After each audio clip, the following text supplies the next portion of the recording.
Wow, this is just absolutely outstanding material. This is everything a good Batman story should be. Ah, so riveting and innovative. I mean, I can't think of a better idea for a movie. Can you imagine Clint Eastwood playing Batman? It's like all elderly and hardcore and stuff. Get Tim Curry playing the Joker. I mean, come on, stuff writes itself. Get Justin Bieber playing Robin. I mean, why not? Jay Swift here with another public service announcement. Obviously, there are a lot of huge movies coming out this summer. You got The Hobbit, Spider-Man, you already had The Avengers, but clearly the most anticipated film of the year has to be the next Batman film. As we all know, the next installment in Christopher Nolan series will be the supposed last entry in the much revered, venerated series, which many people consider among the greatest comic book movies ever made. That said, I have a little bit of a problem with the series. Specifically, I have a problem with the second film in the series, The Dark Knight. The Dark Knight, of course, it's a great movie. I admit that. It's very good. It's one of the best superhero movies ever. It's very entertaining. It's a fantastic action movie. However, I think that despite its greatness in many areas, it is also a somewhat overrated film.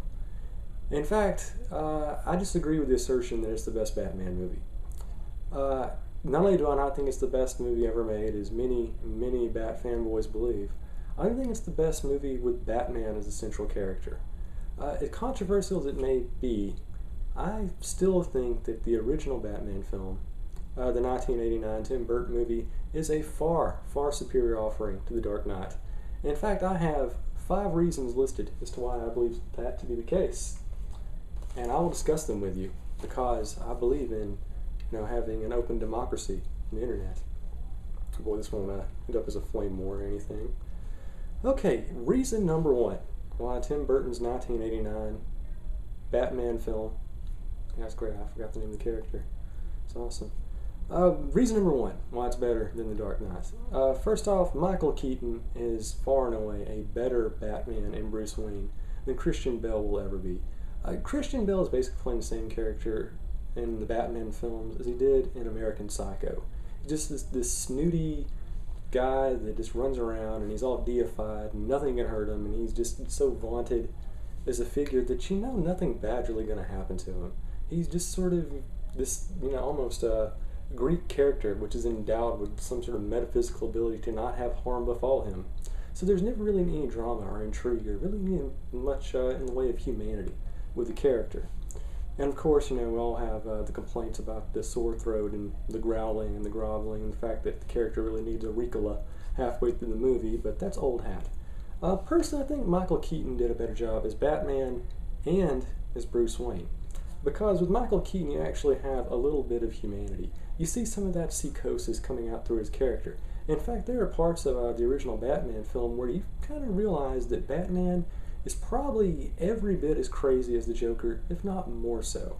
And that's something that you really don't get in The Dark Knight, because he's so deified and presented as this moral hero that you don't really kind of get that sort of moral ambiguity, which I think made the first Batman film so entertaining and enjoyable.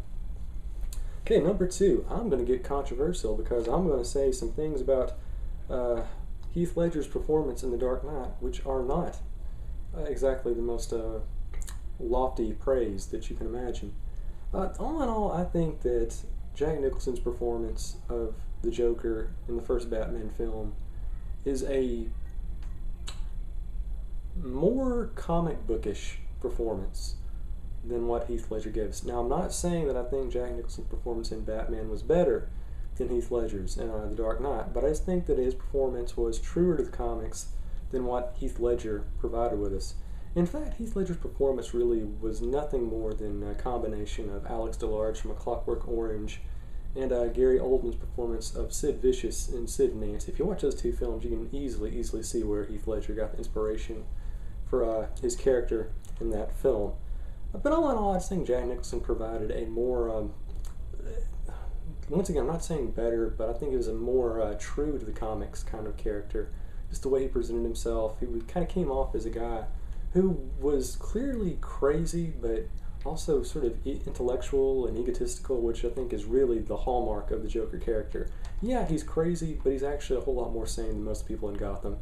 And he's definitely more sane than Batman. I mean, he's definitely got some intellect to him, which I think you see obviously with Jack Nicholson's performance, but not so much with Heath Ledger's. Which is why we'll give that another advantage from the 1989 film over the 2008 one. Alright, reason number 3 is that Batman embraced the inherent goofiness of the concept, and it still somehow managed to be a more realistic film than The Dark Knight.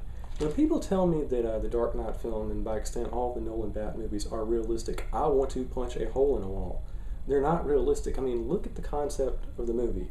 It's basically about JFK Jr. dressing up in S&M gear and going out and fighting crime by himself, including a homeless clown, which has done more damage to America than Al-Qaeda has ever done, with weaponry he stole from NASA. Happens all the time. It was on CNN earlier this morning. It's completely unrealistic. It's unfeasible. There are so many gaping plot holes in The Dark Knight. We were just like, wait, how'd that happen? How does a guy will in 5 gajillion gallons of gasoline into a hospital without anybody noticing? How do you rig, 2 government-inspected ferries to explode without anyone noticing them beforehand? It's just sort of insulting to one's intelligence. Whereas I think, the Batman film clearly did not try to be quote-unquote gritty and realistic, but I still think it was a more believable film. I mean, it insulted your intelligence a little bit less than The Dark Knight did. In fact, you look at the Joker's scheme in the first Batman film, it's actually a lot more realistic than any of the schemes you saw the Joker pull off in The Dark Knight. The whole idea of poisoning the food supply and what else we do? Oh, the nerve gas attack at the end. Even using the balloons, these all have real world precedents. You had the guy in Chicago putting cyanide and Tylenol in the 80s. In the 90s, you had that crazy Japanese cult, attack the subway system with sarin.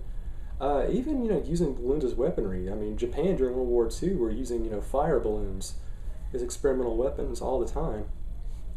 So clearly, I think there is some sort of realism to the first Batman film, which a lot of people kind of overlook or ignore. And in that, I think even though it is generally a goofier and less serious film, at the end of the day, it's a little bit more believable than what you see in The Dark Knight. Reason number 4, and this is probably the really, really big one as far as I'm concerned, is, Burton's movie was not as bogged down in all of the socio-political commentary that The Dark Knight was. The movie was clearly a defense of the Bush administration. It was this really heavy-handed allegory about the war on terror.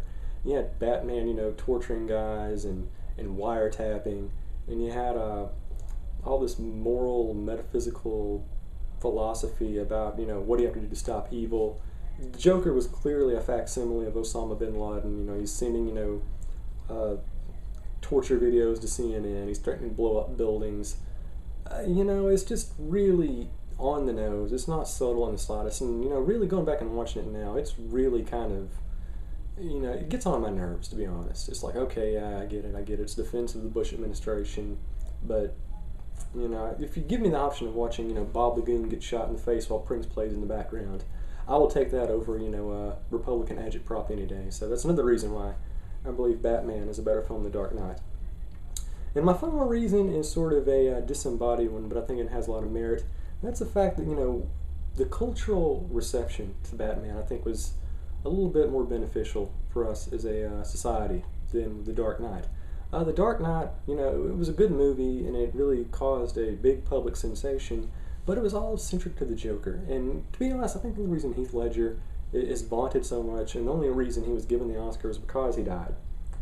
I'm sorry to say that. I mean, it was a good performance, but really Oscar-worthy. I mean, better than some of the we saw in 2008, like in Gran Torino and Synecdoche, New York. I mean, really, it's a better performance. So I think there's a lot of a bias on that part. But, you look at Batmania compared to Dark Knight Mania. Batmania, clearly, you had so much awesomeness from it. You had the Batman cereal.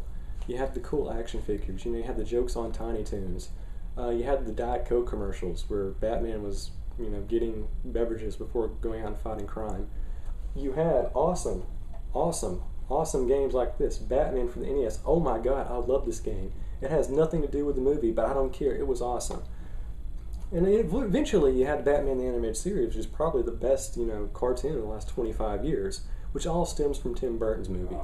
What's the after effects of The Dark Knight? Arkham Asylum, you know, kids that are running around pretending to be Heath Ledger, and it's really outdated. Oh, and of course you get The Dark Knight Rises, which will probably be really, really disappointing. And let's face it, if the spoilers are true, it's just more of the same, and we're probably all bound for disappointment in that regard. So anyway, I think if you compare the two movies now, The Dark Knight came out 4 years ago, the Batman film almost 20, and watching Batman, it's still enjoyable. I mean, it still has that timeless appeal to it, but The Dark Knight already seems kind of dated. It seems like it's from a different era, whereas Batman sort of exists in this vacuum where you can watch it all the time and still enjoy it. And every time it's on TV, I have to catch it. Every time The Dark Knight's on, I just go outside. So there you go. 5 brief reasons why I think that Burton's Batman is still a better film than The Dark Knight. Now, excuse me. I have some Frank Miller to fillet.